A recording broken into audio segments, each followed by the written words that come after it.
আগে চেক করো, তারপরে বিশ্বাস করবা, ঠিক কিনা? তাহলে এখন থেকে একটা কিছু শুনলে বিশ্বাস করবেন। একজন এসে বলল, ভাইজান আপনার মেয়েরে দেখলাম আরেক ছেলের সাথে বাজারে ঘোরাফেরা করে, ওই রমনার বটমূলে দেখলাম আপনার মেয়ে আরেক ছেলেরে নিয়ে ফষ্টি নষ্টি করে, লোকের কথা বিশ্বাস করে বাসায় যে মেয়ের চুলের মধ্যে ধরে মাইর, আইজো মার কাইলো মাইর। এরকম হইতে পারে না? হয়তো ওই লোক আপনার মেয়ের মতো দেখতে আরেক মেয়েকে দেখছিল। এরকম হয় কিনা সমাজে? একজন এসে বললো, ভাই আপনি এখানে ভাবিরে তো দেখলাম ওই জায়গায় আরেক লোকের সাথে ঘোরাফেরা করতেছে, খবর রাখেন না বাসা?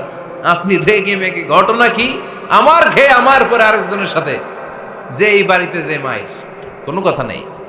দেখবেন যে ছোট্ট মারামারি থেকে এই ঘটনা অনেক সময় বিচ্ছেদ বা ডিভোর্স পর্যন্ত গড়ায়, ঠিক কিনা? ওই যে শোনা কথায় কান দিচ্ছেন, ফাতাবাইয়ুন, আপনি চেক করেন নাই। হয়তো আপনার স্ত্রীর মতো দেখতে বা আপনার স্ত্রী যে জামা পরে, যে পোশাক পরে, এরকম পোশাক পরে আরেক নারীকে দেখছে, আপনার বউ না এটা। আপনার মেয়ের ব্যাপারে যে তথ্য দিয়েছে এটা সঠিক নয়, সে আপনার মেয়ের মতো আরেকটা মেয়েকে দেখেছে, এসে আপনার কাছে বলে দিছে, আপনি বিশ্বাস করছেন। ভেজাল আছে না নাই? এই ভেজালগুলোকে থামানোর জন্য কোরআনে এই বিধানগুলো নাজিল করেছে কে?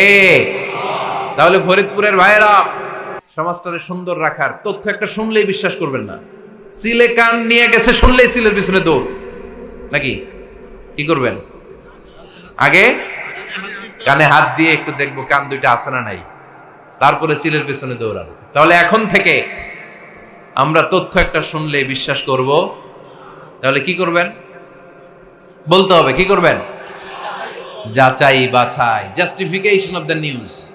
কোন নিউজ জাস্টিফিকেশন ছাড়া আমরা প্রচার করব, বিশ্বাস করব, শেয়ার করব না।